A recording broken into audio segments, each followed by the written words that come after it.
కీర్తనల గ్రంథము 116వ అధ్యాయము 17వ వచనం నీకు కృతజ్ఞతార్పణలను అర్పించెదను, నేను నీకు కృతజ్ఞత అర్పణలు అర్పించెదను, యెహోవా నామమున ప్రార్థన చేసెదను. యెహోవా నామమున ప్రార్థన చేసేదను. అంటే కృతజ్ఞత అర్పణ అంటే దావీదు గారు అంటూ ఉన్నారు, అయ్యా నీ నామమున ప్రార్థన చేయడమే.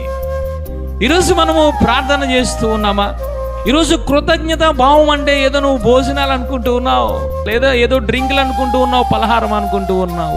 కాదు, ఈరోజు ప్రార్థన చేయడమే కృతజ్ఞత భావము కలిగి ఉండడం.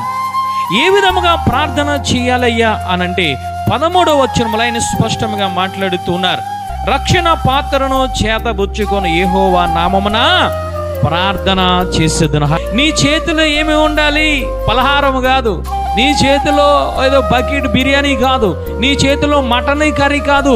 నీ చేతిలో ఏమి ఉండాలంటే ఆయన నీకు ఈ రక్షణ ఇచ్చారు కాబట్టి ఆ రక్షణ అనే పాత్రను చేతబుచ్చుకొని నువ్వు ప్రార్థన చేయడమే కృతజ్ఞతాస్తుతులు. హల్లెలూయా.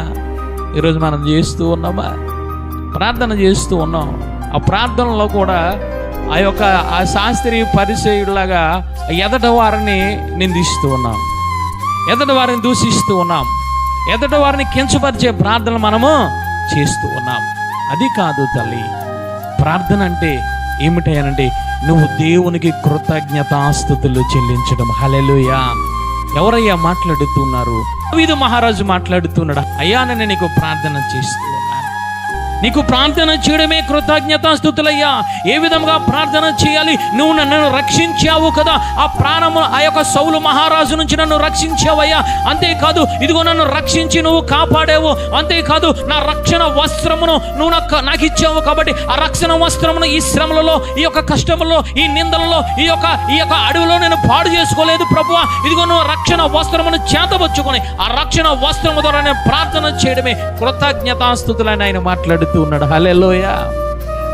ఎప్పుడైనా ప్రార్థన చేసావా? ఎప్పుడైనా ప్రార్థన చేయగలిగామా? అయ్యా ఈరోజు నా రక్షణ వస్త్రం నా దగ్గర ఉంది, ఈరోజు నేను ఎటువంటి పాపం చేయలేదు, నా నోటి ద్వారా కానీ, నా తలంపుల ద్వారా కానీ, అయ్యా నా నడతల ద్వారా కానీ ఎటువంటి పాపము నేను చేయలేదని చెప్పి ఎప్పుడైనా దేవుని దగ్గర మోకరించి ప్రార్థన చేసావా?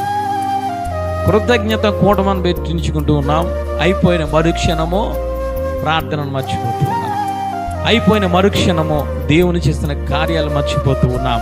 కానీ దావీదు గారు అంటూ ఉన్నారు, అయ్యా కృతజ్ఞత భావం అంటే ఏమిటయ్యా అనంటే నీకు నీ నామమున ప్రార్థన చేయడమే.